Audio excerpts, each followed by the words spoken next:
শোনো, এই যে 25 টাকা সবাই পাবো, সেটা আমরা 5 ভাগে ভাগ করে নেব। তাতে হয় কি, তুমি আমি এ ও সবাই 5 জনে 5 টাকা করে পাবো, বুঝলে? না না, তুমি নিজেকেই ঠকাচ্ছ। যদি পাঁচ 25 টাকাকে আমরা 5 ভাগে ভাগ করি, তাহলে আমি এ ও সবাই 14 টাকা করে পাবো। তুমি তো একদম গর্দভ দেখছি। আসো, এইখানে আসো, তোমাকে বোর্ডে কষে দেখাচ্ছি। দেখো, এই হলো 25, 25কে ভাগ করলাম 5 দিয়ে, হলো 5। 5 2 যায় না, তাহলে 5 যাবে 25-এ। 5 5 25। না না, একদিনে বুঝছি তোমার কেন বাবা পয়সা খরচ করে পড়াশোনা শিখিয়েছে।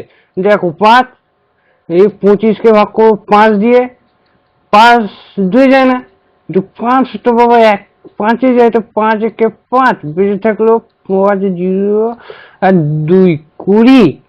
তো 5 20, 4 5 20, তো হলো না? হ্যাঁ, 25কে 5 ভাগে ভাগ করলাম 14 পেলাম। কি যে বলো না, দাও তোমাকে আরেক ভালো করে বুঝাচ্ছি। দেখো, এই হলো 5, 5 5 5 25, বুঝলে? এইটুকু পড়া শিখেছো তুমি? হ্যাঁ, এত বছর ধরে পড়ালাম। হ্যাঁ, ছি।